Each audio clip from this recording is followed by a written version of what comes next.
Okay student, तो आज हम लोग कैपेसिटर का लेक्चर स्टार्ट कर रहे हैं। और मैं सैटरडे को फोटो इलेक्ट्रिक इफेक्ट पढ़ा रहा था, तो उसको theory almost done. Okay, but उसका आप लोग प्रॉब्लम लिख लेना है, भूलना नहीं है।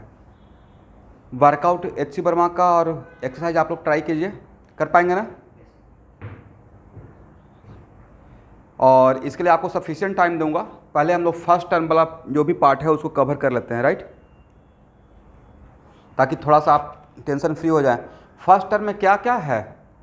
फर्स्ट टर्म तो ये है ना, electrostat, Gauss law, capacitor, magnetic field due to current, magnet, alternating current, EMI, right. और भी मैग्नेट हटा दिया है।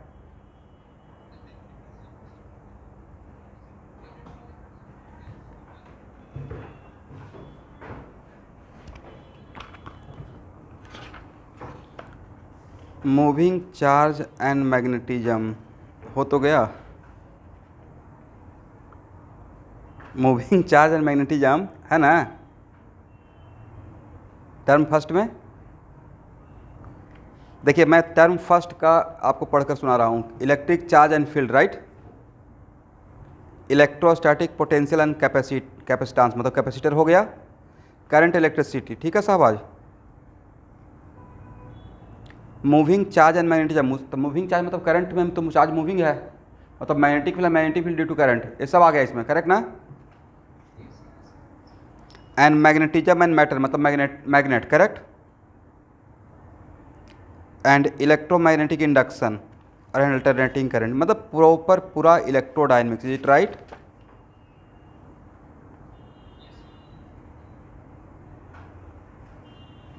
और इसका मतलब है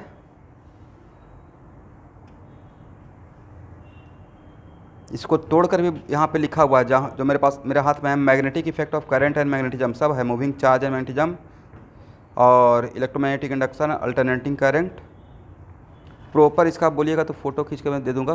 मतलब पूरा इलेक्ट्रोडायनेमिक्स है, कुछ भी नहीं छूटा हुआ है, ठीक है।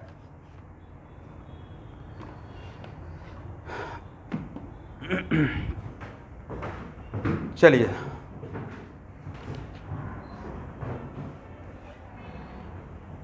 तो एक्चुअल में यहाँ पे हम लोग आज कैपेसिटर में सबसे पहले मैं स्टार्ट कर रहा हूँ। हेडिंग है मेरा कैपेसिटेंस ऑफ कंडक्टर। तो आपको समझाने के लिए मैंने एक कंडक्टर लिया और एक कंडक्टर, अभी मान लीजिए सॉलिड कंडक्टर है, लेट अस सपोज, राइट। और इस सॉलिड कंडक्टर पे मैंने Q अमाउंट ऑफ चार्ज दिए हैं, करेक्ट ना? तो Q अमाउंट ऑफ चार्ज देने से इसका पोटेंशियल कितना हो गया? इस कंडक्टर का पोटेंशियल, कंडक्टर तो इक्वी पोटेंशियल रहेगा। और अभी मैं मान रहा हूँ, let us suppose it is solid conductors, ठीक है सवाल। देखिए, तो इसका पोटेंशियल क्या रहेगा? Q by sir 4 pi epsilon naught R, where epsilon क्या है? Permittivity of medium, is it right? Permittivity of medium. तो सपोज कीजिए कि यहाँ पे अभी Q अमाउंट ऑफ चार्ज है और सेम सॉलिड कंडक्टर जिसका रेडियस R है, और यहाँ पे पहले से ही Q अमाउंट ऑफ चार्ज है,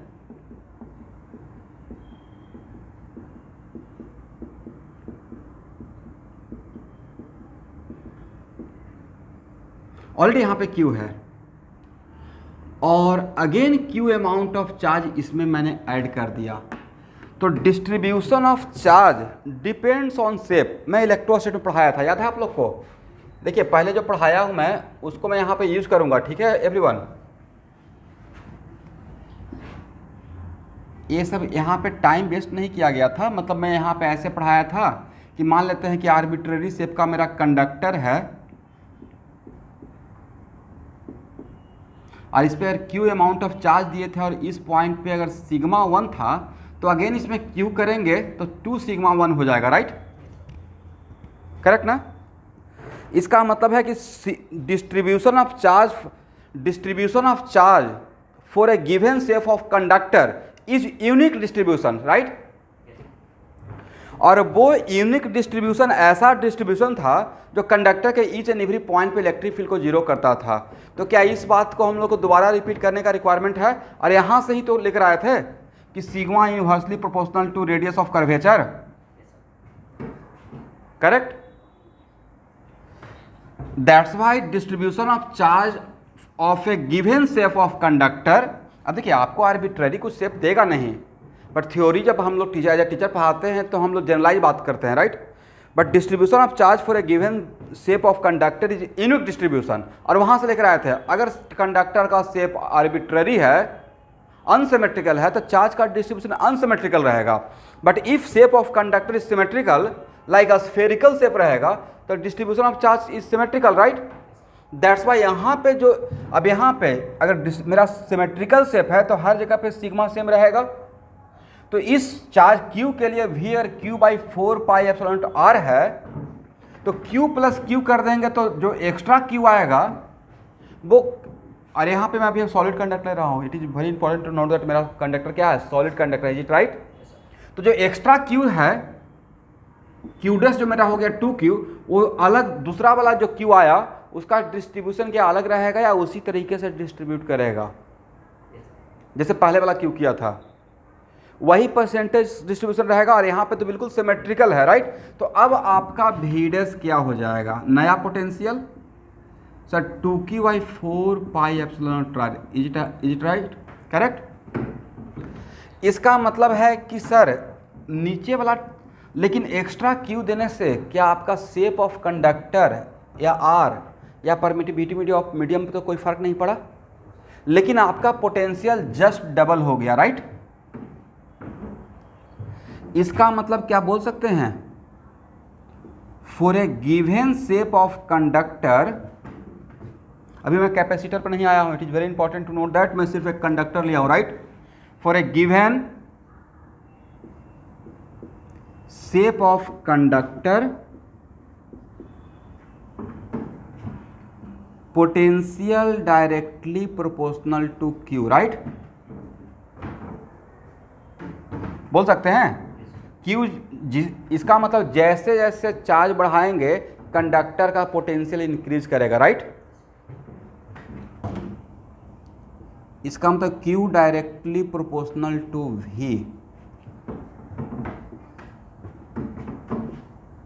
तो हम लोग Q इक्वल टू क्या बोलेंगे, C इंटू V, राइट?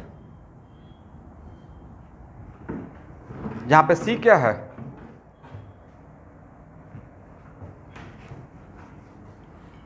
बोलिए। वेरी गुड, सबसे पहले यही बोलना चाहिए, C is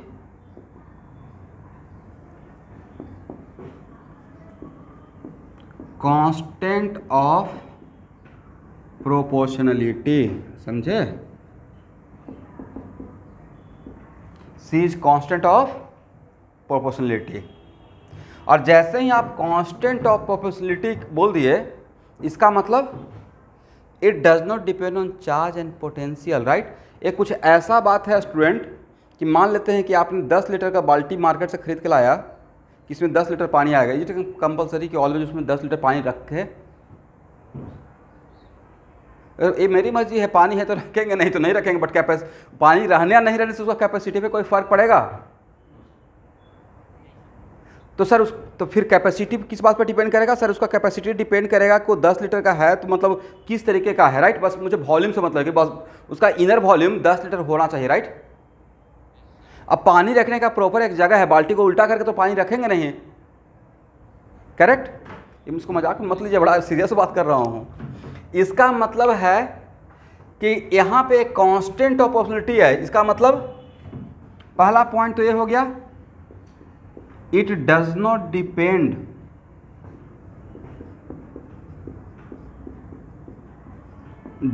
on charge and potential, is it right? ये चार्ज एंड पोटेंशियल पर डिपेंड नहीं करेगा।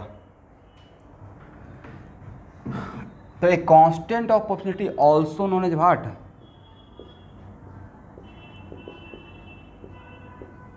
कैपेसिटांस also known as capacitance of conductor. ठीक है everyone, capacitance of conductor.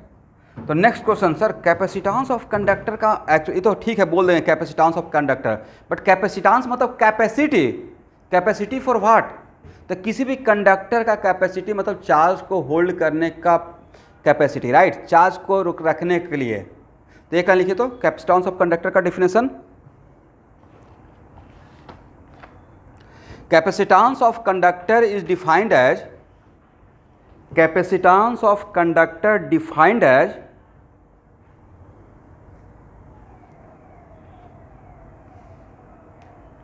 measure of ability of conductor, measure of ability of conductor to store charge on it, to store charge on it, correct? Yes, capacitance of conductor is defined as major of ability, किस बात का ability? To store charge on it, to store charge on it, is it right? तो भाई conductor charge कहाँ पे रखेगा? Conductor को charge रखने के लिए उसका वॉल्यूम का कोई मीनिंग है? कंडक्टर में चार्ज इलेक्ट्रोस्टेट में जहाँ पे चार्ज रेस्ट में रहता है, अभी मूविंग चार्ज पे नहीं है। Capacitor is the part of इलेक्ट्रोस्टेट, right? तो कंडक्टर में चार्ज रखने का जगह उसका वॉल्यूम होता है या उसका सरफेस होता है, राइट? उसका वॉल्यूम उस काम का नहीं है, वॉल्यूम में तो चार्ज होता ही नहीं है, वॉल्यूम में ओवरऑल चार्ज जीरो रहता है। कंडक्टर में कोई भी चार्ज डालेंगे तो उसका सरफेस पर रहेगा, चाहे इनर सरफेस या outer surface, depending upon situation, is it right? चलिए, इसका मतलब किसी भी कंडक्टर के पास चार्ज रखने का जगह उसका सरफेस एरिया होता है, समझे? तो कैपेसिटेंस का ऑफ कंडक्टर का मतलब समझ में आ गया क्या? Capacity of charge hold on it, right? और चार्ज कहाँ रहेगा? सरफेस पर रहेगा।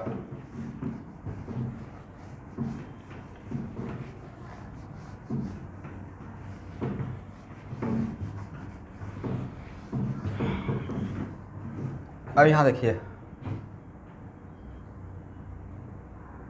तो क्या यहां से C equal to Q by भी लिख सकते हैं?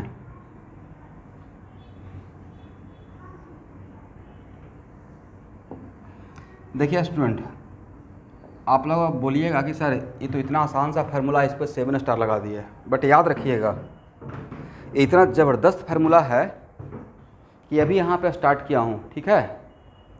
और इसका बहुत बड़ा प्रॉब्लम है, जहाँ पे सारा आपका साथ छोड़ देगा ये फार्मूला काम में आ जाएगा। जैसे आप लोग पढ़े होंगे ना भाई, 1/r equal to 1/r1 plus 1/r2, right? ये भी पढ़े होंगे। r इक्वलेंट इक्वल टू या r equivalent equal to r1 plus r2 भी पढ़े होंगे, राइट? वैसे ही स्कूल में कैपेसिटर भी पढ़ाया होगा, C equivalent equal to C1 plus C2 भी पढ़े होंगे, राइट? या 1/c इक्वल टू 1/, मुझे पता है कि ऐसे पढ़े होंगे, राइट? बट ये तो तब तक साथ ना जब तक सीरीज या कॉम्बिनेशन, सीरीज और पैरेलल दिखाई पड़ रहा है। लेकिन मान लेते हैं कि मेरा इंटेंशन है कि नहीं सीरीज हो ना ही पैरेलल हो, मतलब कॉम्प्लिकेटेड सर्किट दे दिए और तब आपको सॉल्व करना है। तो एक्चुअली ये सारा फार्मूला इस फार्मूला से आता है। जितना भी आप ये सब देख रहे हैं, ये मैं करंट के लिए कर दिया, तो जितना भी आप फार्मूला देखें वो एक्चुअली कैपेसिटर में सारा फार्मूला इस फार्मूला से आएगा, ठीक है ना? दैट्स वाई जहाँ पे सब कुछ साथ छोड़ देगा, इससे हम लोग प्रॉब्लम को सॉल्व कर लेंगे, ठीक है? तो C equal to Q by V. तो सर अभी तो आपने बोला कि capacitance does not depend on charge and potential, तो मैं अभी भी इसी बात पे हूँ, capacitance actually does not depend on charge and potential, correct? But ये निकालने का एक तरीका है, मेथड है। किसी भी आइसोलेटेड कंडक्टर, नॉट कैपेसिटर पे आए हैं, किसी भी आइसोलेटेड कंडक्टर का अगर कैपेसिटेंस निकालना रहता, अगर वैल्यू पूछा जाएगा तो उसको निकालने का तरीका होता है कि उसमें हम लोग उस पर क्यू अमाउंट ऑफ चार्ज डालते हैं और क्यू अमाउंट ऑफ चार्ज डालकर उसका पोटेंशियल निकालते हैं। और उसके बाद Q बाई V का वैल्यू पता कर लेते हैं। और जब Q बाई V वैल्यू पता करेंगे तो चार्ज ऑटोमेटिक यहाँ पर नज़र नहीं आएगा, ठीक है, कैंसिल हो जाएगा।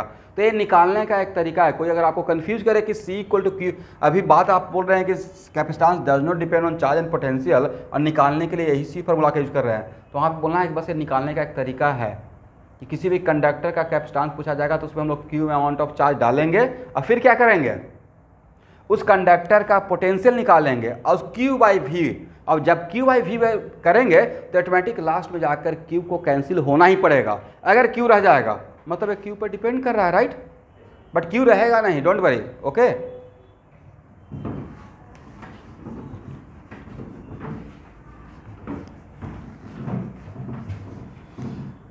चलिए, तो जिस चीज़ के लिए हम लोग काम कर रहे थे, तो C इक्वल टू मान लेते हैं कि स्फेरिकल, ये मेरा सॉलिड स्फेरिकल कंडक्टर है। क्या है? सॉलिड स्फेरिकल कंडक्टर, ठीक है Shubhankar Shahbaz.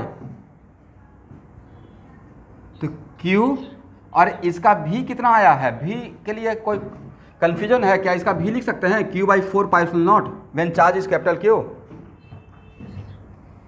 Q by 4 pi epsilon naught R। देखिए तो Q और Q कैंसिल हो गया, तो C इक्वल टू क्या बचा? 4 pi epsilon naught R, is it right? तो C equal to 4 pi epsilon naught R, ये क्या है यहां देखना है, दिस इज व्हाट, ये हो गया एक ऑब्जेक्टिव, ये है capacitance of solid spherical conductor, correct, spherical conductor, और जिसका वैल्यू क्या है? 4 पाई एप्सिलॉन नॉट R। अब यहाँ देखिए, इसमें चार्ज आपको नज़र आ रहा है? नहीं नज़र आ रहा है। तब पूछा जाएगा okay, capacitance of conductor does not depend on charge and potential, then it depends on what? It depends on, तो कैपेसिटेंस क्या है? कैपेसिटी ना, तो it depends on shape of conductor. पहला बात, तो शेप मैंने क्यों बोला? शेप अगर कंडक्टर का चेंज करेंगे तो डिस्ट्रीब्यूशन ऑफ चार्ज चेंज हो जाएगा, और डिस्ट्रीब्यूशन ऑफ चार्ज चेंज होगा तो पोटेंशियल भी चेंज हो जाता है, समझे? That's why capacitance of conductor depends on shape of conductor as well as size of conductor. Size change होगा तो उसका एरिया चेंज हो जाएगा, right? As well as capacitance of conductor also depends on permittivity of medium, right? इसका मतलब ये जो R है यहाँ पे, ये R शेप और साइज दोनों को यहाँ पे एक साथ इंडिकेट कर रहा है। R है इसका मतलब ये स्फेरिकल है, राइट, और R बड़ा मतलब साइज बड़ा, R छोटा मतलब साइज छोटा, इट राइट? बोलिए, capacitance of isolated conductor depends on what?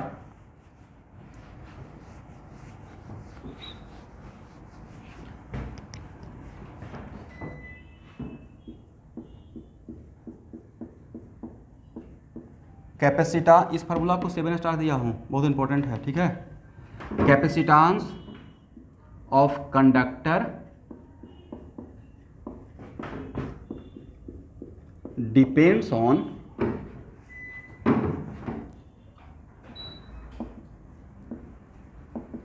Size of conductor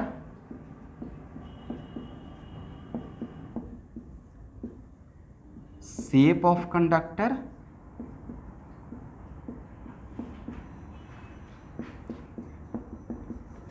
and बोलिए बोलिए permittivity of, relative permittivity of medium. अभी के लिए अगला 2-3 क्लास के लिए मेरे ऊपर ट्रस्ट कीजिए, बाद में ऑटोमेटिक आपको समझ में आ जाएगा कि रिलेटिव परमिटिविटी ऑफ मीडियम का मतलब क्या होता है। रिलेटिव परमिटिविटी ऑफ मीडियम को आगे चलकर नाम दे देंगे डाइलेक्ट्रिक कांस्टेंट ऑफ मीडियम, समझे?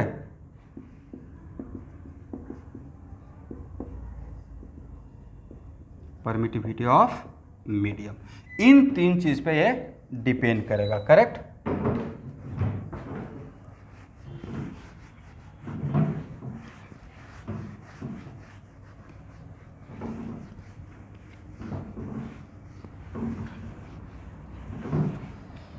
तो सॉलिड स्फेरिकल कंडक्टर का कैपेसिटेंस कितना याद रहेगा? How much? 4 pi epsilon naught R solid का। अब यहाँ पे देखिए,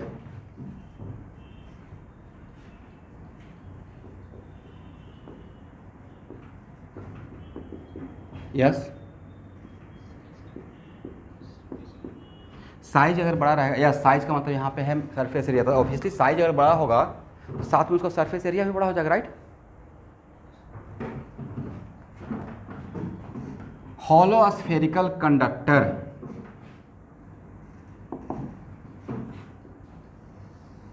अब यहाँ पे जितना भी हम लोग मेहनत किए हैं ना गॉस लॉ में, निरंजन एवरीवन, वो यहाँ पे आपको काम में आएगा। एक है कि चीज़ों को रटना, मतलब बस टीचर जैसे पढ़ा रहे हैं तो मैं भी टीचर के जैसा तोता के जैसा रट लूँगा, कभी कभी मेरा भी मजबूरी रहता है। और एक होता है कि बातों को समझ के आगे बढ़ना। तो पिछले क्लास में मैं बहुत सारा कंडक्टर के अंदर कैविटी का बहुत सारा सिचुएशन लिया था, राइट? मतलब इसमें मैंने प्रॉपर टाइम दिया। ये मेरा है hollow conductor, is it right, जिसका रेडियस आर है। अब बताइए इस हॉलो कंडक्टर में, अब हॉलो कंडक्टर है तो मेरे पास दो टाइप का सरफेस है, एक इनर सरफेस एक outer surface, is it right?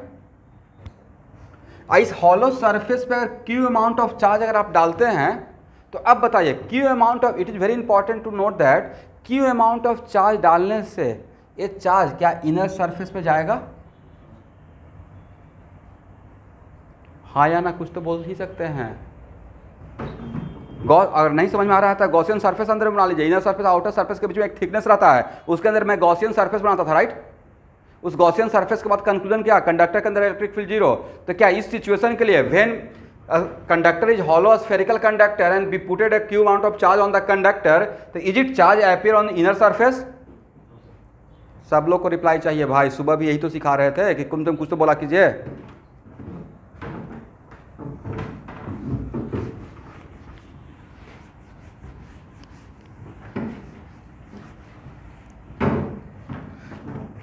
अब यहां देखिए,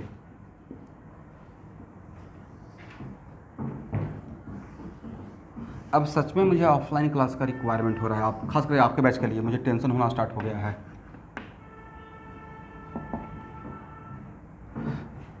तो भाई ये हॉलो स्फेरिकल कंडक्टर में चार्ज अगर देंगे ऊपर से, कोई कैविटी में चार्ज नहीं दिए हैं, ठीक है? It is very important to note that. तो यहाँ भी चार्ज कहाँ पे आया है? आउटर सरफेस पे, राइट? और सॉलिड स्फेरिकल कंडक्टर था, इसमें भी क्यों दिए, तब कहाँ पे आया? Outer surface. इसका मतलब सर स्फेरिकल कंडक्टर है, चाहे सॉलिड या हॉलो स्फेरिकल कंडक्टर, दोनों में मेरा काम का जगह आउटर सरफेस था, राइट? जब उस पर हम लोग क्यू अमाउंट ऑफ चार्ज दे रहे थे, कैविटी में कोई चार्ज नहीं दिए हैं, but Q amount of charge उस पर रख रहे थे, तो दोनों का अगर यहाँ भी ये सॉलिड, चीज़ों को समझिए, अरे हॉलो, राइट? दोनों के लिए मेरा चार्ज रखने का जगह था आउटर सरफेस, राइट? तो दोनों में कोई फर्क पड़ा? ये अगर सॉलिड होते हुए भी मेरा वॉल्यूम काम का है क्या? ये हॉलो है लेकिन इनर सरफेस मेरे काम का है। तो भाई इसका काम जब हम लोग कर लिए, अब इसका अगर आपको पोटेंशियल पूछेंगे यहाँ पे, तो ये इलेक्ट्रोस्टैट में आप लोग नहीं पढ़ लिए हैं? If charge distribution on hollow spherical surface, right? तो इसका पोटेंशियल का वैल्यू क्या था sir? Q/4 pi epsilon not, right? Correct. अरे ये सरफेस का था या अंदर का हर पॉइंट का और सरफेस का सेम था? यस। और यहाँ भी अगर हॉलो भी है तो अंदर में इलेक्ट्रिक फील्ड जीरो, ये सॉलिड भी है तो अंदर में इलेक्ट्रिक फील्ड जीरो, राइट?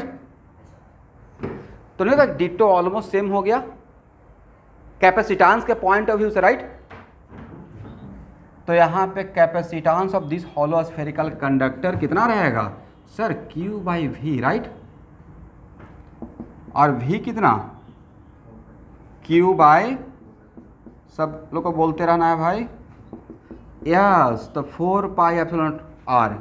तो एक capacitance of hollow spherical conductor whose radius is capital R और एक capacitance of solid spherical conductor whose radius is capital R, दोनों का डिफरेंट है या बिल्कुल डिट्टो सेम है? सेम। लिख लीजिए। अब देखिए ये हम लोग यहाँ पे सीख लिए, तो अब हम लोग को एक कॉन्फिडेंस आया कि क्यों सेम हो गया। यही बात अगर पूछ लिया जाता, हो सकता है ऑब्जेक्टिव में आ जाता, तो थोड़ा सा 2% 1% तो कन्फ्यूजन होता कि एक हॉलो है एक सॉलिड है, क्या होगा, राइट। अभी तो समझ में आ गया कि सेम ही रहेगा, राइट। चलिए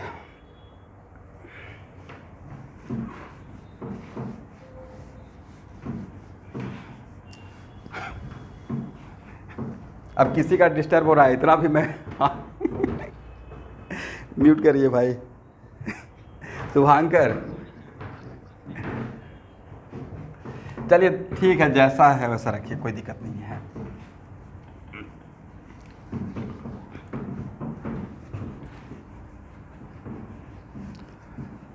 बहुत मन से इलेक्ट्रोडायनेमिक्स पढ़ा रहा हूँ, समझे। इसमें सारा क्वेश्चन करवा देंगे आप लोगों को फर्स्ट टर्म से पहले। कुछ है ही नहीं भाई, बोर्ड का क्वेश्चन, अब क्या कीजिएगा। लेकिन आप लोग क्वेश्चन बैंक, तो बोर्ड का क्वेश्चन बैंक बना रहे हैं कि नहीं बना रहे हैं प्रोजेक्ट में? बना लीजिएगा, ऐसा नहीं कि सर मैं तो भूल ही गया।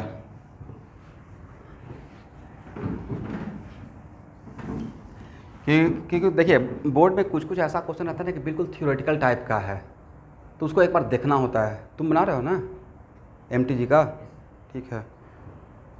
ऐसा नहीं कि, ऐसा मत करना कि दीपक तले अंधेरा कर देना कि मैं सर आके से सबको बोल रहे हैं तुम ही गायब कर दिए। तो जो बोल रहे हैं एज ए स्टूडेंट एकदम दिमाग में रख कर बातों को चलते रहना है, और हर एक चीज़ को फॉलो करते रहना है। बोर्ड भी देख के चलना है। करने के लिए बहुत टाइम होता है, नहीं करने के लिए टाइम नहीं मिलेगा। अगर करना चाहोगे मन से तो बहुत टाइम है भाई, मच मोर टाइम है। अगला साल जून जुलाई में होगा advance. We have sufficient plenty of time. पढ़ने के बाद थोड़ी टाइम लगता है रिवीजन करने में और निमकल बनाने में। सीखने के टाइम पे टाइम लगता है, राइट। चलिए यहाँ तक तो कोई प्रॉब्लम नहीं है, हो जाएगा ना, ओके।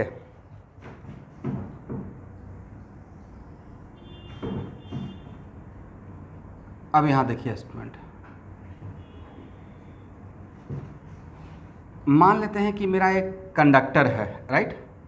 इस पर Q अमाउंट ऑफ चार्ज दिए, लेकिन इसको अर्थ कर दिए। क्या कर दिए? अर्थ, यस अर्थिंग।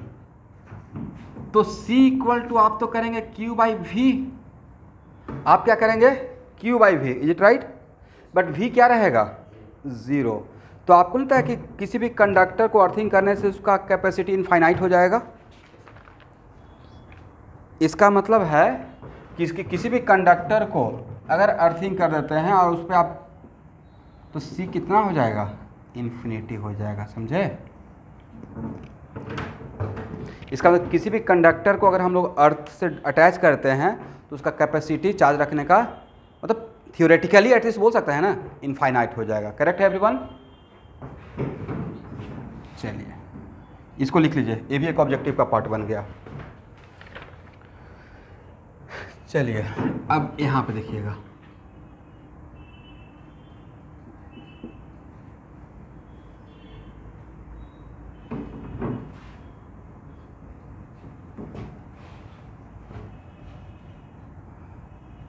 देखते रहे ना रोशन कुमार, है कि तो फिजिक्स में बहुत हाथ पाँव मारते रहते हो, लेकिन इससे मुझे भी थोड़ा टेंशन होता है, ठीक है। ये है R1 और ये है R2, और दो अलग अलग कंडक्टर है, करेक्ट ना। और इस पे चार्ज Q1 है और इस पे चार्ज, दो अलग अलग conductor. It is very important to note that everyone कि दो अलग अलग कंडक्टर है। तो इसका कैपेसिटेंस क्या रहा होगा? तो सर अभी तो सिखाए थे 4πε0r1, राइट। इसका कैपेसिटेंस क्या रहेगा? 4πr2। यहाँ तक क्लियर है?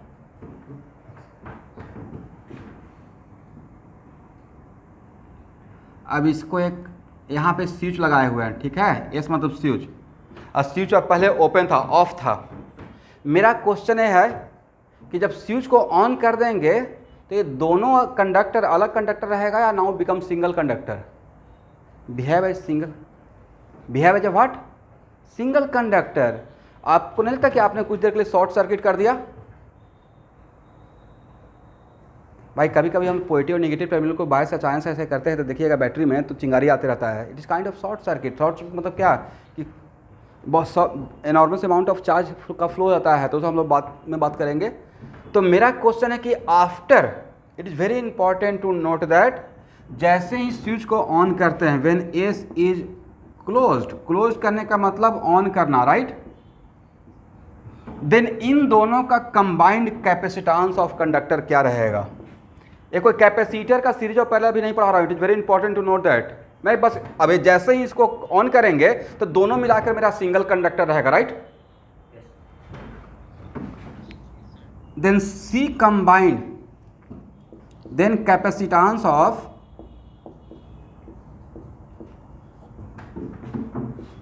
कंडक्टर्स क्या होगा? अब देखिए थोड़ा तो कंफ्यूजन हुआ होगा, कंफ्यूजन, लेकिन ये जो 7 स्टार का फार्मूला दिए थे वो आपको बचा के निकाल लेगा। कैसे सर? C इक्वल टू, आपने तो सिखाया था कंडक्टर के लिए, C इक्वल टू क्या करना है? Q/V, right. तो अब यहाँ पे जैसे अब यहाँ पे हम लोग निकालने का तरीका क्या रहेगा? हम लोग को इसका कैपेसिटेंस ऑफ कंडक्टर निकालने का तरीका रहेगा कि मान लेते हैं कि इस पे Q1 है, इस पे Q2 है, राइट। जब एस ओपन था तो मतलब ये Q1 Q2 पर डिपेंड नहीं करता है, बट कुछ तो हम लोग करेंगे सॉल्व करने के लिए। तो लेट अस सपोज इस पे मेरा Q1 था, इस पे Q2 था, तो यहाँ पे C इक्वल टू क्या करेंगे? Q टोटल दोनों मिलाकर, राइट, Q/V। अब मेरा जैसे ही ऑन करेंगे तो इन दो ए और ए मेरा सिंगल कंडक्टर जैसा बिहेव करेगा, तब उस पूरे कंडक्टर का चार्ज को लेंगे तो Q टोटल बाई V। और जैसे ही ऑन करेंगे तो इसका पोटेंशियल डिफरेंट रहेगा या potential become same, equipotential same हो जाएगा। अब जब पोटेंशियल सेम हो जाएगा, it is very important to note that जब पोटेंशियल सेम हो जाएगा तो पोटेंशियल निकालने का तरीका, पोटेंशियल निकालने का कुछ तो तरीका रहेगा। तो आपके पास Q टोटल कितना है? Q टोटल है Q1 प्लस Q2, राइट। लेकिन आपको तो नहीं पता है कि चार्ज का फ्लो कहाँ से कहाँ हुआ है, लेकिन इन दोनों को मिलाकर इतना पता है कि सर इन दोनों को मिलाकर total charge Q1 plus Q2 रहेगा। तो कंजर्वेशन ऑफ चार्ज तो पक्का होगा, राइट। कंजर्वेशन ऑफ चार्ज तो वैलिड रहेगा।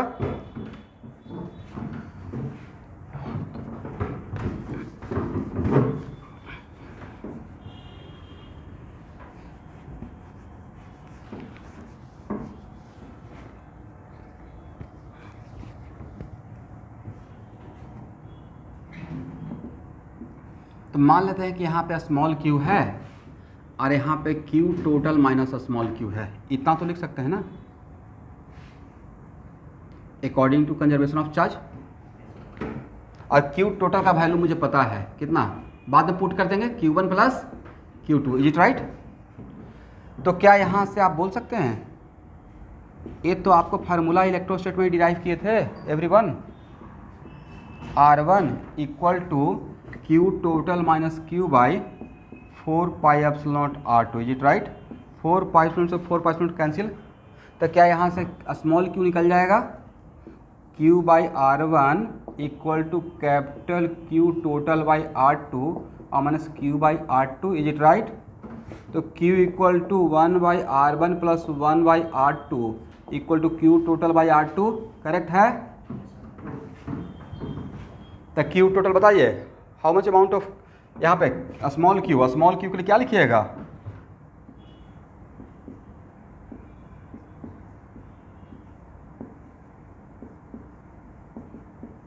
देखिए तो मैंने सही किया, R2 और R2 cancel, then small q कितना हो जाएगा? Q total R1 by R1 plus R2। चलिए बाकी नहीं भी काम करने से काम चल जाएगा, ठीक है। मतलब स्मॉल क्यू निकल गया तो इस पर भी तो चार्ज निकल जाएगा। मेरा पर्पस यहाँ पे चार्ज बताने का नहीं है, आपका पर्पस चार्ज निकालने। चार्ज तो ऑलरेडी पिछले क्लास में ही पिछले क्लास बहुत दिन पहले ही निकालने के लिए सिखा दिए थे, और यहाँ से ही तो डिराइव किए थे sigma inversely proportional to R, जहाँ तक मुझे याद आ रहा है। इसी एग्जाम्पल से मैंने आपको बताया था, राइट। तो अब बताइए भाई, कंबाइंड सिस्टम का कैपेसिटेंस क्या रहेगा? तो आपको कैपेसिटेंस के लिए क्या चाहिए था? Q total by V, right, Q total by V। और V अब आप बता सकते हैं Q टोटल, अब V कितना, क्या इसका भी लें इसका भी लें, या सर दोनों का भी तो सेम ही है, राइट। तो इसके रिस्पेक्ट में भी लीजिए या इसके रिस्पेक्ट में, बात तो एक ही रहेगा ना। तो क्या V के लिए Q by 4 pi epsilon not R1 कर दे, देखिए कितना आसान हो जाएगा। क्योंकि किसी भी कंडक्टर के लिए मेरा मेन 7 स्टार फार्मूला यही है, C इक्वल टू Q बाई V, राइट। अब यहाँ पे Q के लिए क्या लेंगे? Q टोटल, क्योंकि मैं जो जिसका निकाल रहा हूँ छोटा और बड़ा वाला स्पेयर नहीं, अब मेरा दोनों एक कंडक्टर हो गया, नॉट अलग अलग कंडक्टर। जैसे इस चीज़ को ऑन किए, right,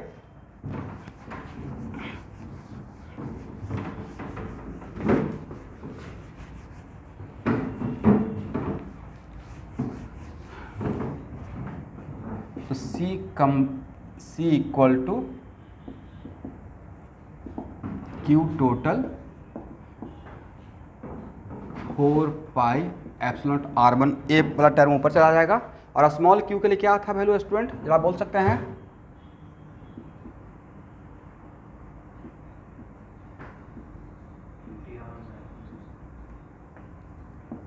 R1 plus R2, Q2 और Q2 आपस में कैंसिल, करेक्ट ना। और R1 भी कैंसिल कर दें, तो 4 pi epsilon not R1 plus R2, right. 4 pi epsilon not R1 अब plus 4 pi epsilon not R2, it right.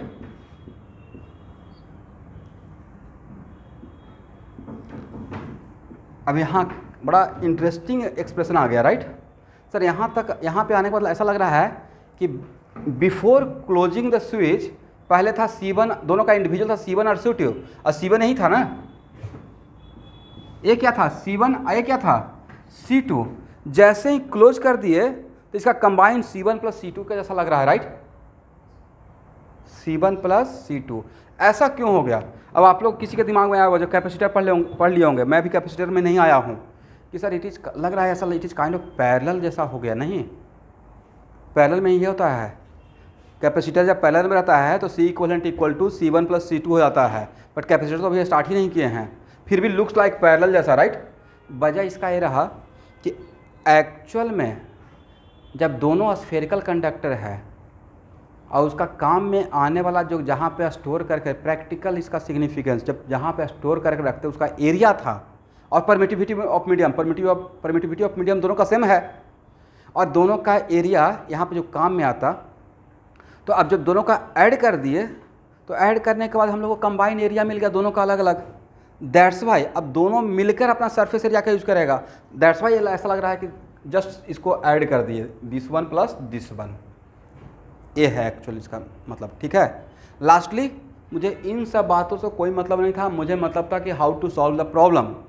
और how to solve the problem के लिए कोई भी दो conductor becomes a single conductor, अगर उसको कंडक्टिंग बाय से जोड़ दिया तो वो उस कंबाइंड सिंगल कंडक्टर जैसा बिहेव करेगा, तो उसके लिए Q बाई V, बट Q में क्या लेंगे? Q1 plus Q2, is it right? सबको समझ में आ गया?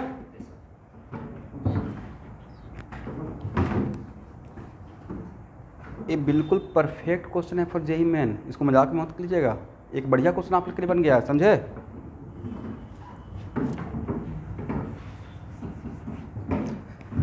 जितना स्मार्टली हम लोग इजीली सॉल्व कर दिए Q बाई V से, लेकिन Q बाई V के पास बहुत पावर है, फार्मूला अल्टीमेट है। बट इसके साथ साथ हम लोग का इन नॉलेज भी काम आया कि ऐड करने से दोनों कंडक्टर का पोटेंशियल सेम हो गया, तो वहाँ से हम लोग चार्ज निकाले स्मॉल q। जब तक स्मॉल q नहीं निकाल पाते तो क्या इस प्रॉब्लम सॉल्व होता? नहीं हो पाता।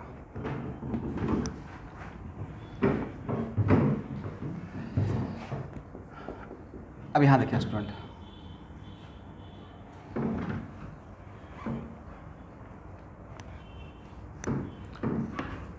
मान लेते हैं, यहाँ देखिए कि जिस मीडियम में एक कंडक्टर रखा हुआ है वो वैक्यूम नहीं है, उसका relative permittivity of medium ER है। उसका रिलेटिव परमिटिविटी ऑफ मीडियम क्या है? ईआर। और कहाँ तक ईआर है? जहाँ तक आपको ध्यान जा रहा है। तब इस केस में इसका सी, ऐसे सी इक्वल टू क्या लिखते थे? Q by V. अब वी के लिए क्या लिखते थे? अगर यहाँ पे क्यू दिए हैं तो वी के लिए आप हम लोग लिखते थे Q by 4 pi epsilon R. Is it right? But भाई अगर यहाँ पे ए रहेगा, अगर यहाँ पे ये तो वैक्यूम में था तब ना, अगर यहाँ पे मेरा मीडियम का परमिटिविटी, रिलेटिव परमिटिविटी जिसमें मैंने फिर रखा उसका रिलेटिव परमिटिविटी ईआर दिया हुआ है, तब v इक्वल टू यहाँ पे होगा Q by 4 pi epsilon not E R capital R, जहाँ पे ई आर क्या है? Relative permittivity of. इस पर मैं ज़्यादा अभी बात ज़्यादा नहीं करूँगा, जब डाइलेक्ट्रिक पढ़ाएंगे तो ज़्यादा बात करेंगे। तो इस केस में c क्या हो जाएगा? यहाँ पे v का वैल्यू पुट कर दीजिए, तो c हो जाएगा 4 pi epsilon not E R capital R. Is it right? ठीक है।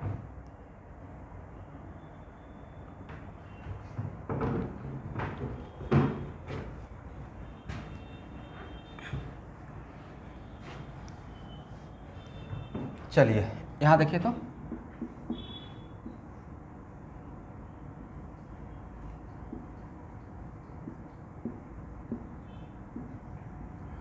ये मैं इलेक्ट्रोस्टेट में potential energy for the system, for a system of charge particle. दो चार्ज पार्टिकल के बीच में म्यूचुअल पोटेंशियल एनर्जी तो हम लोग जानते ही हैं। दो चार्ज पार्टिकल के बीच में म्यूचुअल पोटेंशियल एनर्जी क्या होता है? यहाँ देखिए, पहले इसको समझते हैं।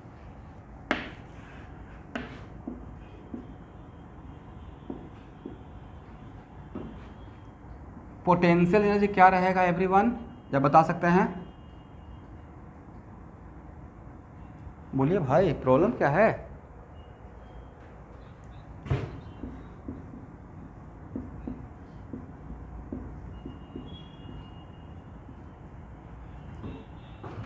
करेक्ट।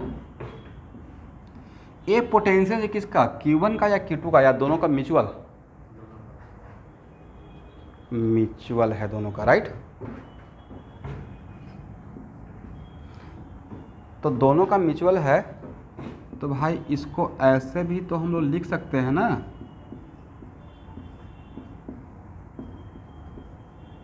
एग्री? एक ही बात है सर। तो E equal to half Q1 Q2 by 4 pi epsilon R, अब plus Q1 Q2 by 4 pi epsilon R. लिख सकते हैं इसको ऐसे।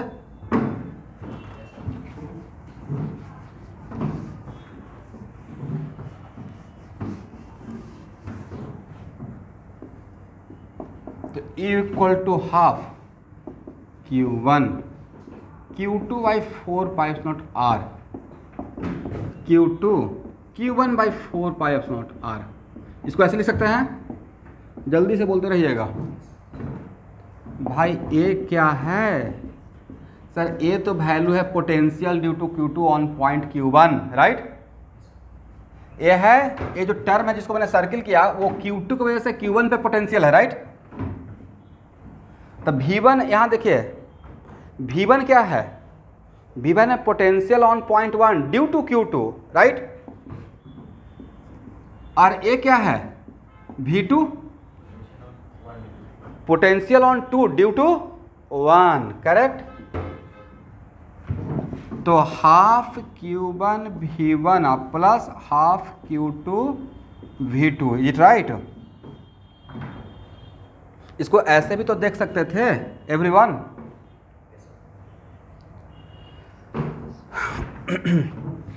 अब यहाँ देखिए, अगर ऐसे देखिएगा इसका मतलब है सर आपने कुछ नहीं किया, आपने ये दोनों का जब म्यूचुअल पोटेंशियल था सबको हाफ हाफ कर दिया, दे दिए उसका अलग अलग अपना अपना, राइट। तो इसको बोल सकते हैं potential energy of charge particle 1 Q1, और इसको क्या बोल सकते हैं potential energy of charge particle Q2, और दोनों को जोड़ देंगे तो क्या हो जाएगा पूरे सिस्टम का पोटेंशियल एनर्जी। It right? जल्दी से यहाँ तक आइए, हो गया?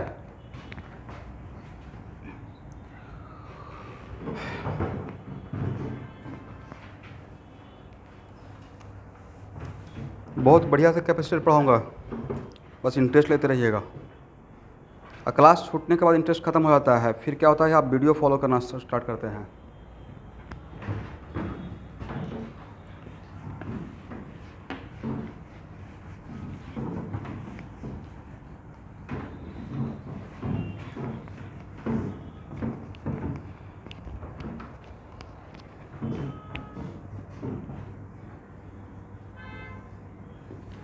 ये आप लोग को पता होगा, ऐसा मैंने एग्जाम्पल लिया था, राइट। R1 R2 R3 याद है? तो इसमें total potential energy of the 3 charge particle के लिए मैं एक ऐसे डेवलप किया था, Q1 V1 half Q2 V2 plus half Q3 V3, right. Half Q1 V1 Q2 V2 plus Q3 V3। आप मुझे बता सकते हैं V1 क्या है? एनीवन?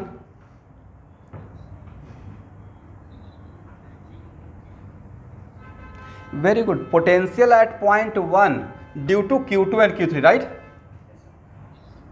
चार्ज इसका लेंगे, पोटेंशियल बाकी बचा हुआ चार्ज पार्टिकल का लेंगे।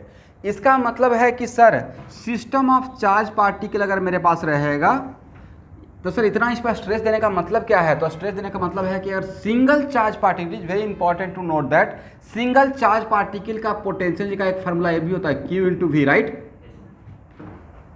तो हो सकता है कि कहीं पे Q1 Q2 Q3 और ये आपके फार्मूला दिमाग में आता है तो आप एक कमाल करते हैं Q1 V1 plus Q2 V2 plus Q3 V3, तो जो आंसर आता वो ओरिजिनल आंसर से जस्ट डबल नजर आता, राइट। जो आंसर आता है ओरिजिनल आंसर से जस्ट डबल आता। लेकिन यहाँ पे जब सिस्टम ऑफ चार्ज पार्टिकल अगर आपके पास है, नियर है, तो उसको लिए formula system of charge particle के लिए ए लगाएंगे, करेक्ट। तो मेरे पास अगर बहुत सारा चार्ज पार्टिकल रहेगा तब क्या करेंगे? सम ऑफ हाफ को बाहर निकाल लें, QI VI। QI क्या है? ith charge particle. VI क्या है? उस ith चार्ज पार्टिकल को छोड़कर बाकी रेस्ट चार्ज पार्टिकल की वजह से वहां पे पोटेंशियल, राइट।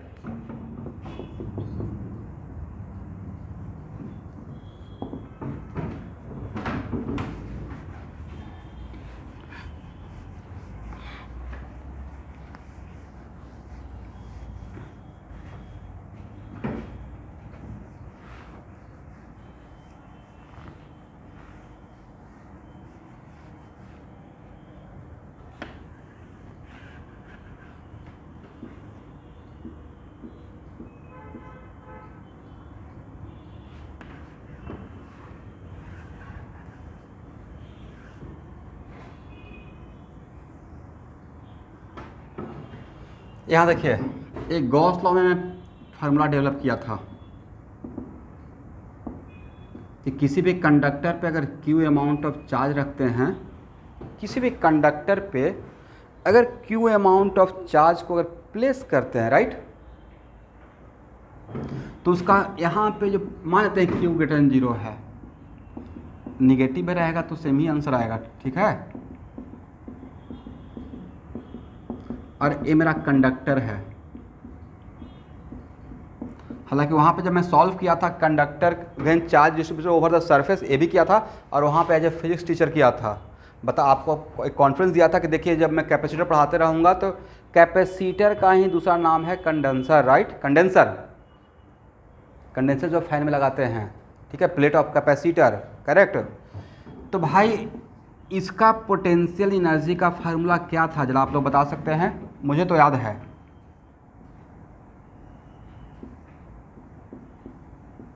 देखिए तो यही था,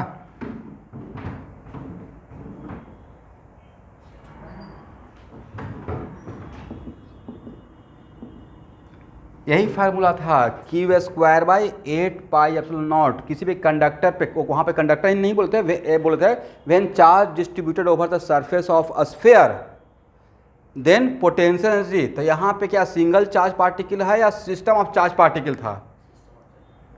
कंटिन्यूअस चार्ज डिस्ट्रीब्यूशन। तो उसके लिए हम लोग डिराइव करके फार्मूला लाए थे Q square by 8πε0r, is it right?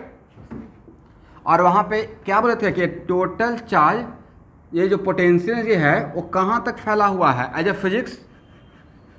तो पोटेंशियल एनर्जी किसी भी चार्ज पार्टिकल का उसके इलेक्ट्रिक फील्ड के साथ अटैच रहता है। जहाँ पे इलेक्ट्रिक फील्ड जीरो वहाँ पे electric potential zero, is it right? तो ये जो इलेक्ट्रिक, यही था ना, किस फार्मूला से? हाफ एप्सिलॉन ई स्क्वायर से। ये है electric potential per unit volume. तो यहाँ पे अगर ई जीरो तो ई भी जीरो। तो यहाँ से हम लोग क्या कंक्लूड किए थे कि जो पोटेंशियल जी है वो actually electric lines of force के साथ अटैच रहता है। जहाँ पे इलेक्ट्रिक लाइंस ऑफ फोर्स नहीं है, इलेक्ट्रिक फील्ड नहीं है, वहाँ पे इलेक्ट्रिक पोटेंशियल भी नहीं होगा। करेक्ट ना एवरीवन? लेकिन अब इसी फार्मूला को क्या हम लोग ऐसे देख सकते हैं?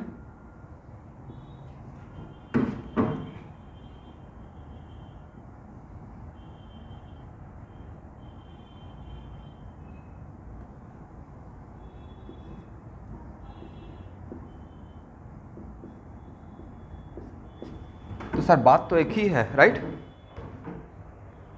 एक ही बात है ना। एक ही बात होते हुए बात अलग है। क्या इसको हम लोग कैपेसिटेंस ऑफ कंडक्टर बोल सकते हैं? अभी जस्ट पढ़ा है ना। इसका मतलब Q square by twice C, right? इसका मतलब E electric potential energy of this conductor when charge putted on the conductor Q then we can. अब आज के बाद आप नहीं भूल पाइएगा, ऐसे यहाँ पे भूल जाते थे Q square by twice C, क्योंकि यहाँ पे 4πε0r क्या था? इसका capacitance of this conductor, spherical conductor था। करेक्ट? तो सर एक तो स्फेरिकल कंडक्टर के लिए फार्मूला आया, भाई ये फार्मूला मैं इसके लिए डेवलप किया हूँ, but this standard formula valid for all situation, right? आज के बाद किसी भी कंडक्टर पे अगर चार्ज क्यू देते हैं तो उसका इलेक्ट्रिक पोटेंशियल के लिए आप ये फार्मूला यूज कर सकते हैं, Q square by twice C, is it right?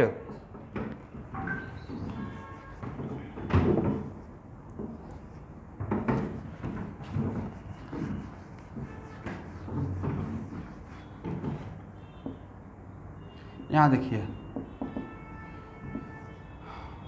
Q square by twice C और C equal to Q by V, ऐसे भी तो लिख सकते हैं इस टर्म में सी के लिए। तो यहाँ पे क्यू बाई वी रख दिए तो तब क्या आ जाएगा?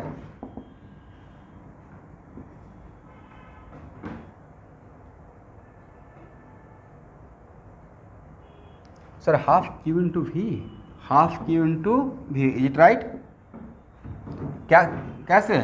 ये बोलकर since C equal to Q by V, correct ना?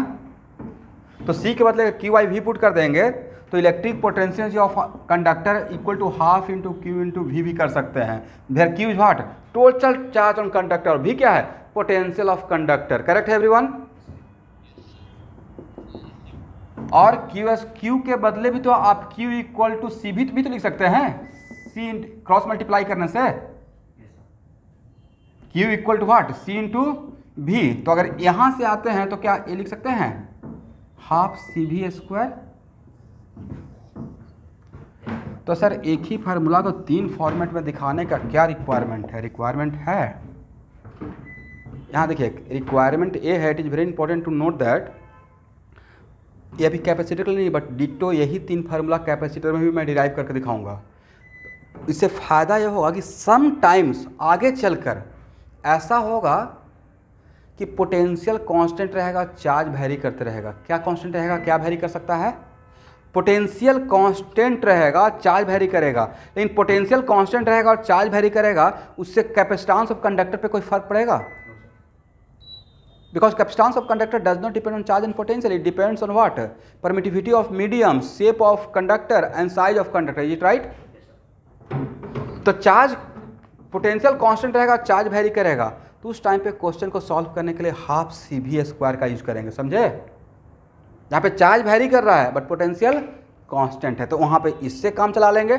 सम टाइम्स ऐसा रहेगा कि पोटेंशियल वैरी करते रहेगा बट चार्ज कांस्टेंट हो सकता है, ऐसा हो सकता है, तब पोटेंशियल वैरी करेगा, कोई बात नहीं है, तब चार्ज कांस्टेंट रहेगा तो क्यू स्क्वायर ट्वाइस से काम चला लेंगे, राइट। मतलब अब आपको वाइजली काम करना है कि कौन सा फॉर्मूला कहाँ पे मेरे लिए ज़्यादा तीनों है। अच्छा, जब चार्ज और पोटेंशियल दोनों कांस्टेंट रहेगा तो तब आपकी मर्जी है, तीनों में से किसी से काम चलाइए। तो उससे आपको अगर भी कांस्टेंट या चार्ज वेरी करेगा तो उसमें तो सर ऐसे भी तो निकल सकता था, इंटीग्रेशन से निकल सकता था, लेकिन अगर बिना इंटीग्रेशन का भी अगर आपका काम चल जाता तो 2 मिनट तो बच जाएगा। हो गया।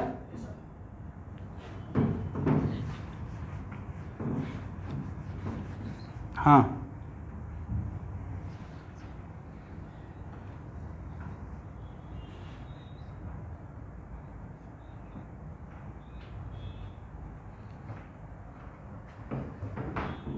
इस यहाँ से वही सब सोचकर यहाँ पे लाया हूँ।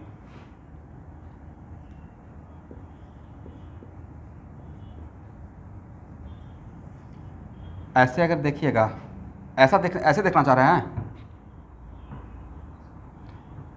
तो ये ऑलरेडी डेवलप कर दिया ना, ये हो गया हाफ, ये हो गया क्यू, और ये भी हाफ क्यू इंटू भी हो गया ना।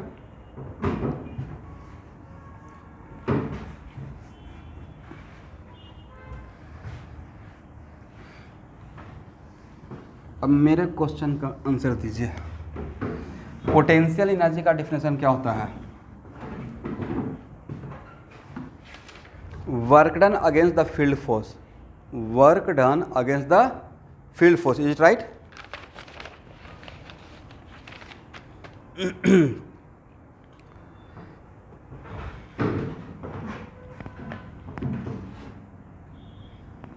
देखिए फार्मूला हम लोग डेवलप हो गया, बट उसी को थोड़ा सा और दूसरे पॉइंट ऑफ व्यू से दिखाने को कोशिश कर रहा हूँ। मान लेते हैं कि मेरे पास एक कंडक्टर है, राइट, और इस पे अभी अमाउंट ऑफ चार्ज 0 है, और इस पे टोटल चार्ज मुझे इस कंडक्टर पे Q रखना है, और इनिशियली इस पे चार्ज क्या है? 0।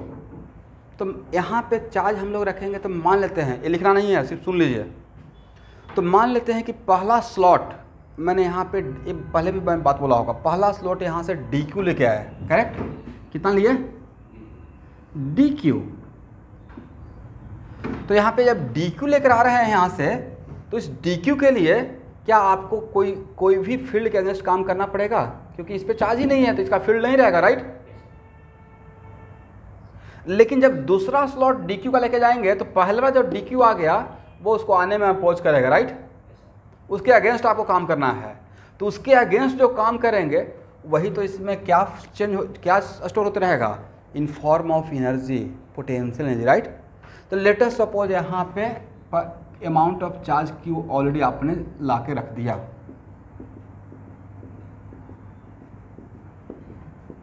अमाउंट ऑफ चार्ज कितना ला के रख दिया एवरीवन, और अब यहाँ पे इस Q अमाउंट ऑफ चार्ज लाने से, इसका रेडियस R है, तो इस Q अमाउंट ऑफ चार्ज की वजह से कुछ तो पोटेंशियल डेवलप हुआ होगा, और इसके बाद यहाँ से DQ लेके चल रहे हैं, राइट।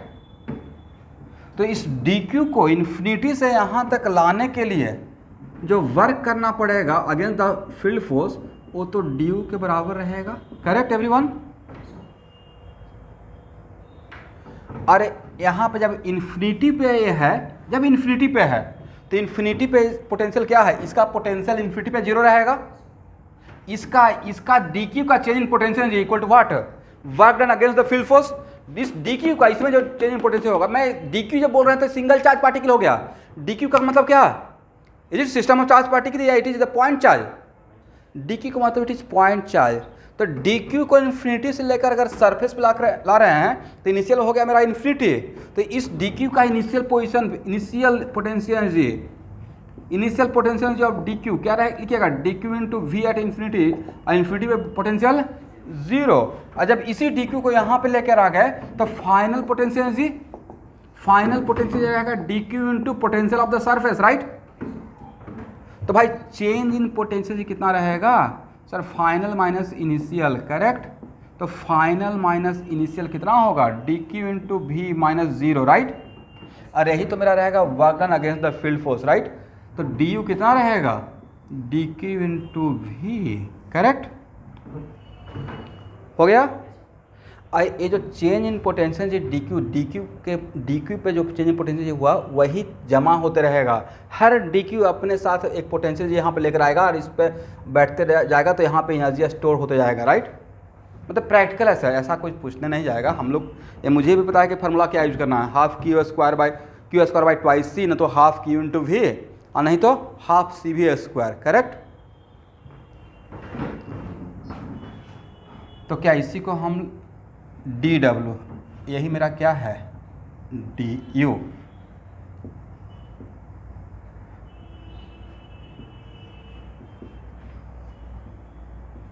अब भी के लिए C equal to what, C equal to Q by V, तो भी के लिए क्या क्यू बाई सी लिख सकते हैं, भी के बदले यहाँ पे कौन बाहर आ जाएगा सर, 1/c को बाहर कर लीजिए और कहाँ से कहाँ तक, 0 से कैपिटल क्यू तक, राइट। इंटीग्रेट कर लीजिए, कितना आता है, इंटीग्रेट करके लिमिट पुट कर लीजिए, right, Q square by twice C. तो एक तो पहले से जो फार्मूला जानते थे उसका लाभ उठा लिए, सेकेंड एक बार डिराइव करके दिखा दिए। ये जो total work done, this is the total work done for charging of this conductor. कोई पूछेगा इस कंडक्टर पे Q amount of charge capital Q रखे, कोई काम करना पड़ेगा, बिल्कुल करना पड़ेगा, जितना इसमें पोटेंशियल स्टोर होगा। This is the work done for charging of this conductor, is it right. और जो वर्क डन रहेगा वही तो एक्चुअल में पोटेंशियल रहेगा। तो सर वर्क डन रहेगा तो चेंज इन पोटेंशियल रहेगा, एग्री। बट जब कंडक्टर आपका न्यूट्रल था, उस पर चार्ज 0 था, तो इनिशियल पोटेंशियल कितना था 0, और फाइनल कितना है u, तो u minus 0 equal to U, it right. किसी को यहाँ पे डाउट है एवरीवन, ना बोलिएगा तो आगे बढ़ेंगे।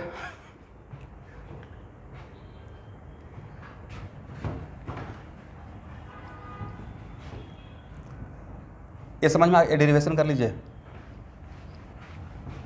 क्योंकि सेकेंड टर्म में कुछ सब्जेक्टिव एग्जाम भी होगा नहीं, फर्स्ट टर्म में ऑब्जेक्टिव और सेकेंड टर्म में थोड़ा सब्जेक्टिव है, राइट। तो भाई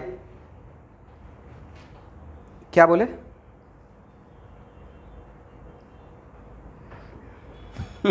हम लोग इतने पॉजिटिव हैं, हर एक चीज़ में संभावना तलाश लेते हैं नहीं we are very positive person, और एक्चुअली हैं भी, मैं भी हूँ। मैं सोच रहा हूँ कब ख़त्म होगा अनलॉक, ड्रॉपर बैच जल्दी से बन जाए। क्या कीजिएगा, सब कुछ में नहीं, लेकिन लगे रहिए भाई। इंट्रेंस एग्ज़ाम जब होता है ना, तो वो लोग थोड़े मर्सी करेंगे आप पे कि कोविड था इसलिए कम मार्क्स आ गए तो चलो सेलेक्ट कर लेते हैं, राइट। वैसा कुछ नहीं होगा भाई। कम से कम एक चीज़ तो, कुछ नहीं, कम से कम नेताजी लोग से एक चीज़ तो सीखिए, वो लोग कितना काम कर लेते हैं इवन कोविड में, राइट। काम है। कहीं भी चुनाव रहता है देखते हैं, ऑब्वियसली काम करते हैं, जम के काम करते हैं प्लानिंग के साथ।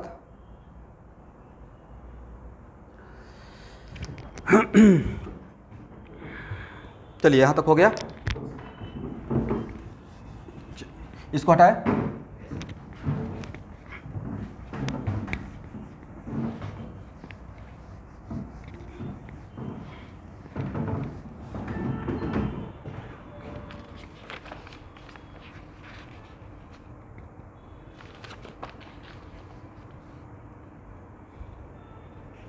अच्छा, बट द कैपेसिटी ऑफ, एक ऐसे ही क्वेश्चन बनाई तो, कैपेसिटेंस ऑफ अर्थ,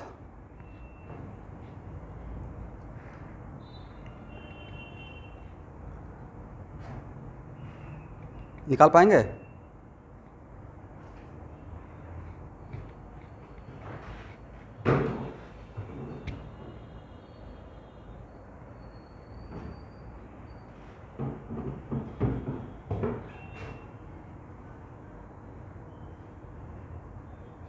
और कैपेसिटेंस का यूनिट क्या है? यूनिट है फैराडे। यूनिट क्या है? ऐसे आपने ये भी सही बोला कि C equal to Q by V, तो coulomb per volt, but one, यहाँ देखिए 1 coulomb per volt equal to 1 faraday, is it right? 1 लिख लीजिए, भूल जाइएगा, बहुत छोटा चीज़ है लेकिन है बड़ा चीज़। आप लोग बोल नहीं रहे हैं। What the capacitance of earth? क्यों? अभी तो मैंने आपको सिखाया था कि capacitance does not depend on charge and potential. आप लोग शायद पोटेंशियल को पकड़ लिए, राइट? भाई अर्थ पे चार्ज तो डाल सकते हैं ना, चार्ज बिल्कुल डाल सकते हैं, इट राइट? स्फेरिकल मान के 4 पाई एप्सिलॉन आर लिखेंगे। मैंने बोला क्या कि कैपेसिटेंस के लिए आपको पोटेंशियल देखना है। It capacitance depends on charge and potential.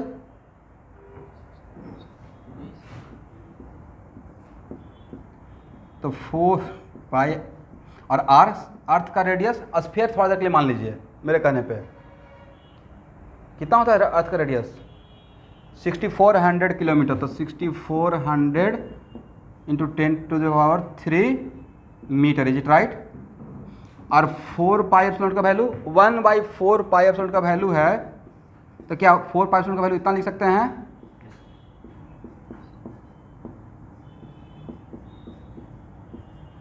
देखिए तो मैंने सही लिखा, 6.4 इंटू 10⁻⁶। इसको कैलकुलेट करके वैल्यू बताइए।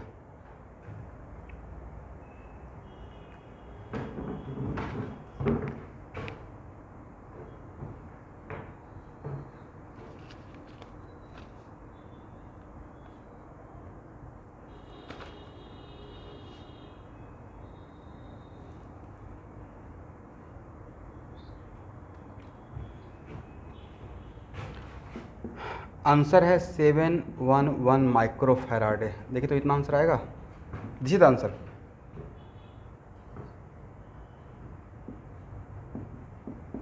तो देखिए आज के क्लास में ही निरंजन मिस्टेक हो गया ना, अर्थ का पोटेंशियल 0 सोच लिए, राइट?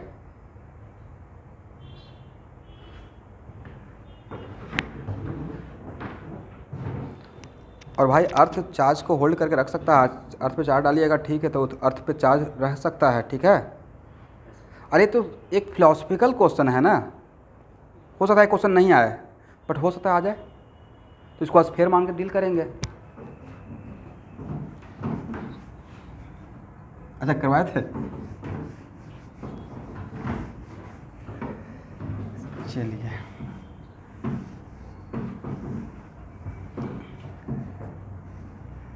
यस भाई, फैराडे एक कुछ ऐसा ही बात है, यहाँ देखिएगा, एक कुछ ऐसा बात है कि हम लोग 1 कूलम छोटा चार्ज या बहुत बड़ा चार्ज, बहुत बड़ा चार्ज है, वैसे ही किसी भी कैपेसिटर का कैपेसिटेंस 1 फैराडे, कहीं भी प्रॉब्लम देखिएगा तो माइक्रो फैराडे में कैपेसिटेंस दिया रहता है, राइट?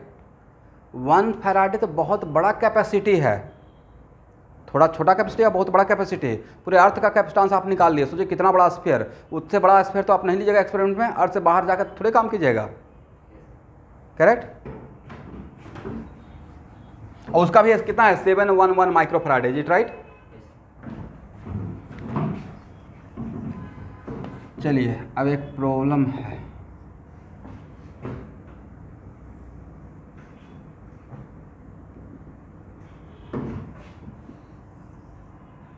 दो स्फेरिकल कंडक्टर है, इसका कैपेसिटेंस C1 है और इनिशियली पोटेंशियल इज V1।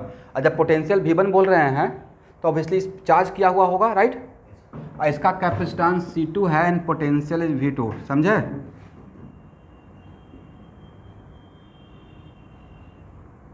और यहाँ पे हम लोग एक स्विच लगाए हुए हैं। मैंने क्या क्या दिया है? C1 V1 और C2 V2, is it right? When switch is on then find out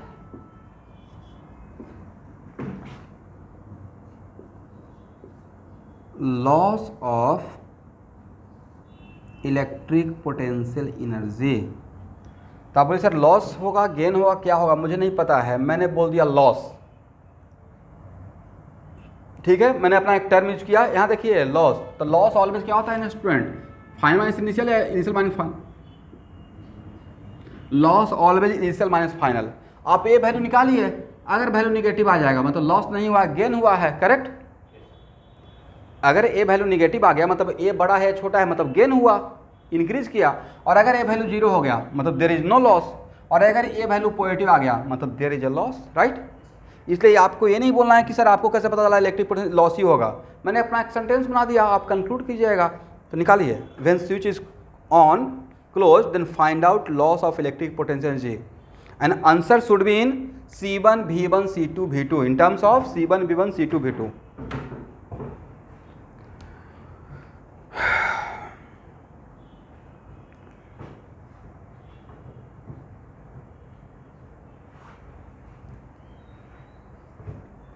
ये भी परफेक्ट क्वेश्चन है जेईई मेन टाइप का।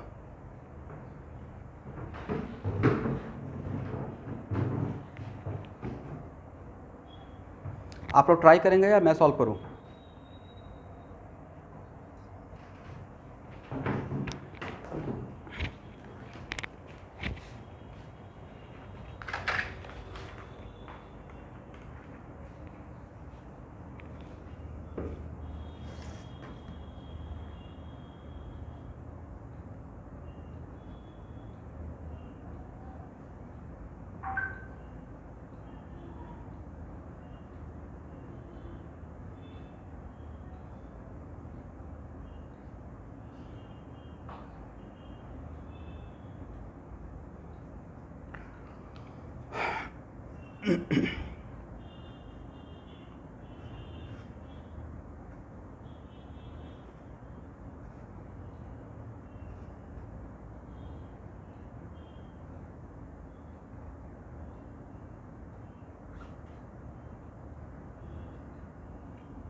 कितना है answer?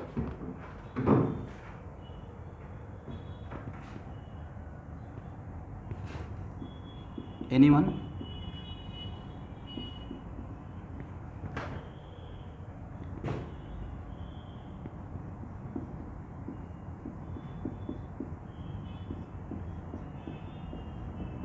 Answer is this one.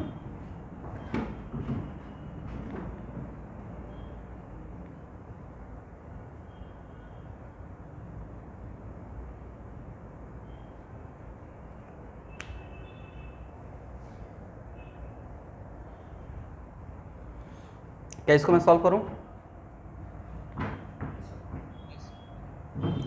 Anyone जिनका ये आंसर आया है?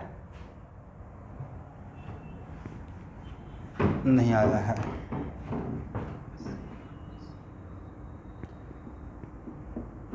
ये मेरा सिस्टम तो मेरा ये है ना, इनिशियल पोटेंशियल क्या लिख सकते हैं? Half C1 V1 square, half CV square अभी जस्ट पढ़ाया है ना, और हाफ C2 V2 स्क्वायर, और final potential electric potential energy conductor का sir half C combined, C total ना, C कंबाइंड इक्विवेलेंट अब V स्क्वायर, और अभी जस्ट बताए थे C combined C1 plus C2 के बराबर नज़र आ रहा था, राइट? आज के लेक्चर में तो पढ़ाए थे C equivalent 4 pipes R1 plus 4 pipes R2 था. क्या उसका यहाँ पे एडवांटेज लिया जाए? आप लोग समझे मैंने क्यों कर दिया C1 प्लस C2? नहीं तो फिर से दोबारा मुझे प्रूफ करना पड़ेगा. तो C equivalent C1 plus C2, और कम स्विच को ऑन करने के बाद इसका पोटेंशियल अलग रहेगा या सेम रहेगा? सर सेम रहेगा, राइट? तो भाई फाइनल के लिए क्या लिख सकते हैं? Half C1 plus C2 V square. तो आप आंसर से एक स्टेप दूर हैं. V पता चल जाए फाइनल तो आपका काम बन जाएगा. V पता चल जाए तो आपका काम चल जाएगा, राइट? इसी को आप ऐसे भी तो लिख सकते थे. एक फार्मूला तो ये है. अब V अगर आपको नहीं पता है, Q और C पता है, तो क्या इसी फार्मूला को Q square by twice C नहीं लिख सकते हैं? मतलब आप V को नहीं निकालना चाह रहे हैं, correct? Q square by twice C. बोलिए भाई. और Q के लिए Q square by twice C,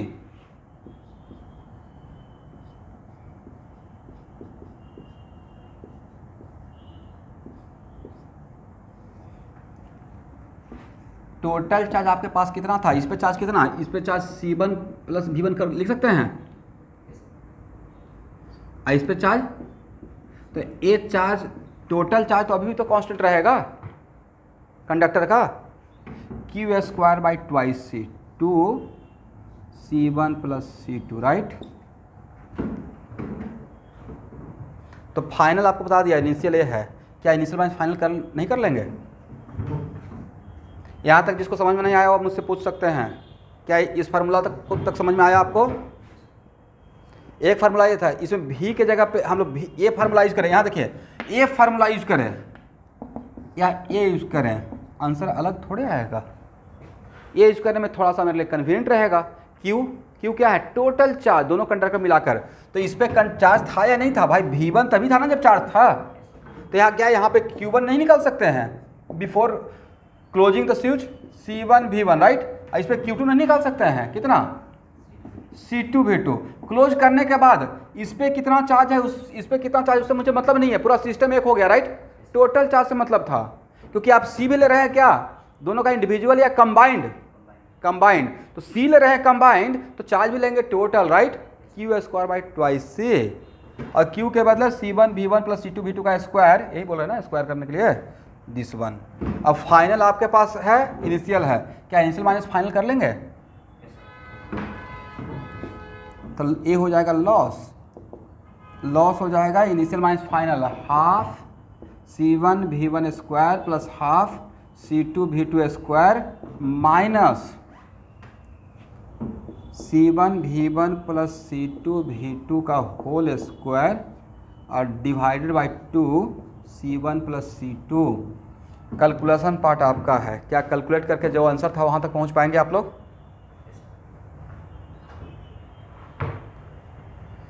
यहाँ से कैलकुलेट कर लीजिएगा, वही आंसर रहेगा. ठीक है एवरीवन?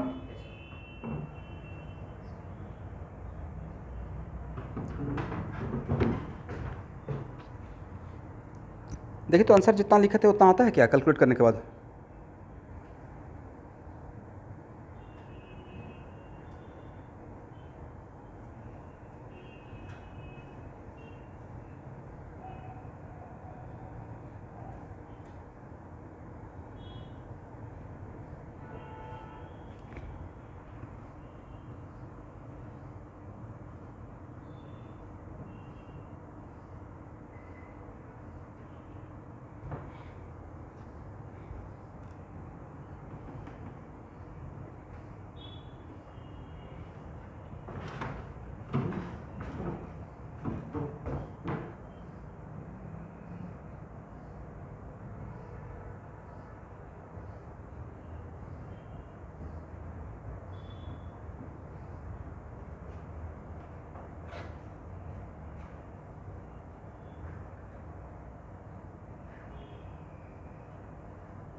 कैलकुलेशन कर लीजिएगा, ठीक है एवरीवन, ठीक है, क्योंकि इसके बाद मेरे लिए कुछ है ही नहीं, सिर्फ मैथमेटिक्स यहाँ पे है। आंसर था student half C1 C2 divide by C1 plus C2 into V1 minus V2 का होल स्क्वायर।